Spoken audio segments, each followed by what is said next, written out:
आप देख रहे हैं नन्हे मुन्ने की कहानी। रंजना कभी ब्रश नहीं करती थी। उसे कितनी बार उसके माँ बाप ने डांटा, लेकिन उसका कोई असर उस पर होता ही नहीं था, जिस कारण से उसके दांत पीले पीले हो जाते हैं। शादी के बाद अरे बहू, वैसे तो तुझ में कोई कमी नहीं है, पर तेरे दांत इतने पीले कैसे हैं बेटा? कैसे मतलब? कोई सर्जरी थोड़ी ना कराइए। वो तो क्या नाम, मैं ब्रश नहीं करती थी तो पीले हो गए। अब क्या करूं? आप कहें तो लाल करवा लूं या फिर काले? यार ये क्या है, क्यों माँ से लड़ रही हो? लड़ रही हूँ? अरे मैं लड़ रही हूँ या ये बोल रही है कि दांत पीले हैं, पीले? अरे तपस्या थोड़ी ना की है इन्हें पीले करने के लिए। बकायदा ब्रश नहीं किया है 20 साल तक, तब जाकर। छी, कैसी बात कर रही हो? ये उस वक्त तो पीले नहीं थे जब हम लोग तुम्हें देखने आए थे। अरे तब सब डेंटिस्ट के पास जाकर, अब देखो कैसे पीले पीले लग रहे हैं। रंजना सास की तरफ गुस्से से देखती है। फिर शुरू हो गई पीले पीले पीले। अरे पीले तो तब भी थे जब मेरे हाथ का रसगुल्ला उड़ा उड़ा कर खा रही थी और बोल रही थी, लड़की नहीं गुणों का खजाना दे रहे भाई साहब आप। खैर, अब वो लोग करते भी तो क्या करते, पीले दांत वाली बहू पल्ले पड़ी थी तो झेलना तो था ही। एक दिन कीर्तन में रंजना गाना गा रही थी। अरे कमला बहन, माँ का द्वार है, यहाँ तो सब शुद्ध होकर आते हैं, फिर अपनी बहू को ब्रश भी नहीं करवाती तुम। दूर से पीले पीले दांत भक्ति में बाधा उत्पन्न कर रहे हैं। अरे कोई 2 साल के बच्चे थोड़ी ना लेकर आई हूँ मैं बहू बनाकर। अच्छी खासी लड़की है, अरे कैसे करवाऊँ ब्रश? ये तो उसे खुद करना चाहिए ना। अब माँ बाप तो इसके जैसे तैसे निपटा दिए, ये नहीं सोचा कि सास कैसे संभालेगी। सास बहू को लेकर घर आ जाती है, लेकिन सोच लेती है कि अब इसे लेकर कहीं नहीं जाएगी। अगले रोज बहू कहती है, अरे क्या हो गया, मंदिर नहीं जाना क्या? कीर्तन का वक्त हो रहा है। मेरी मधुर वाणी से कान्हा जी जागते हैं और सोते हैं। आप तो जानती है ना उनकी भक्ति में कितना मन लगता है मेरा। वो क्या है ना, तबीयत ठीक नहीं लग रही है मेरी, आराम करूंगी मैं। तबीयत ठीक नहीं लग रही? अभी तो मिथुन के गाने पर नाच रही थी आप, और अब बोल रही है कि तबीयत ठीक नहीं लग रही। अरे भक्ति में मन लगा लो सासू माँ, ऊपर जाना है, क्या मुंह दिखाओगी आप? हाँ? सास को बहू की बात पर गुस्सा आ जाता है। मैं क्या मुंह दिखाऊंगी, इसकी चिंता तो ना कर, समझी? अपने मुंह की चिंता कर, जो ये पीले पीले दांत लेकर हर जगह पहुंच जाती है। पता है लोग कितना मजाक बनाते हैं। ना जी ना, मैं नहीं जाना कहीं तेरे साथ। तो ये बात है। कोई ना, मत जाओ, मैं अपने कमरे में ही बैठकर भक्ति कर लूंगी। ऊपर वाला दांत थोड़ी ना देखता है, मन देखता है, भावना देखता है।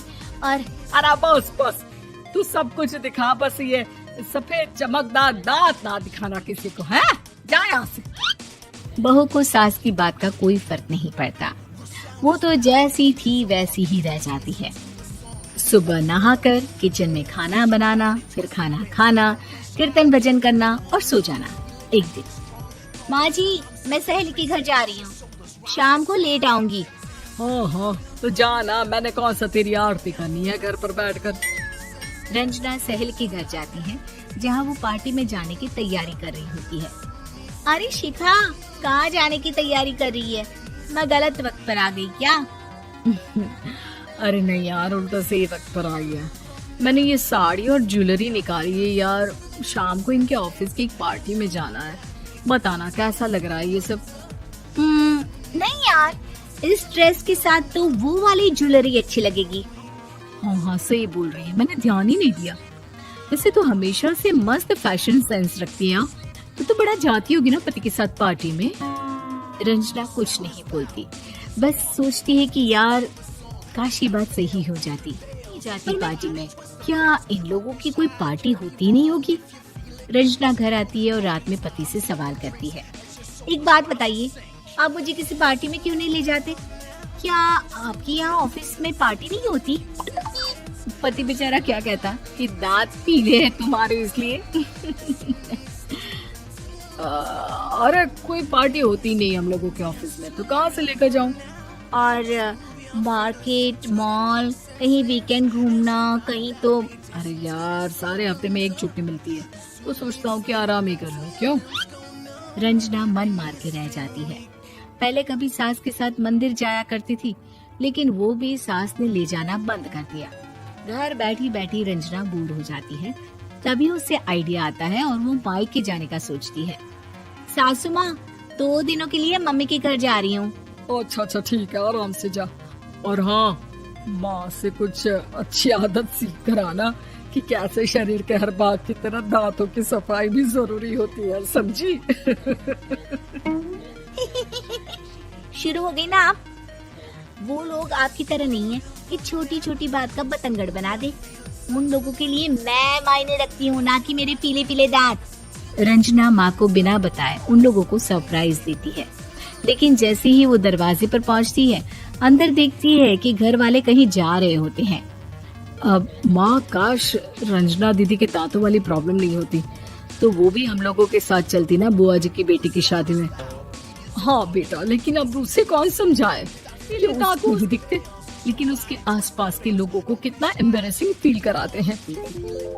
मुझे तो कितनी बार उसके स्कूल की टीचर ने शिकायत की कि उसके साथ कोई लड़की बैठना भी नहीं चाहती, और ना ही कॉलेज में कोई उससे बात करना चाहता था। लेकिन पता नहीं क्यों उसे ये बात समझ में ही नहीं आती। कोई कमी नहीं है उस लड़की में, बस यही कि दांत पीले हैं। वो तो भला हो जीजा जी और उनकी माँ का, जो दीदी को जैसी है वैसे ही रखा हुआ है। रंजना को अपने घर वालों की बात होता है।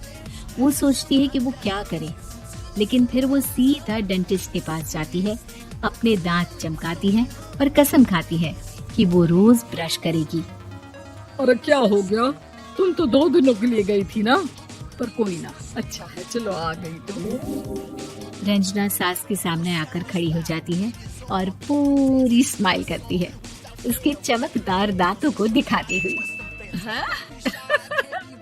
चले मंदिर।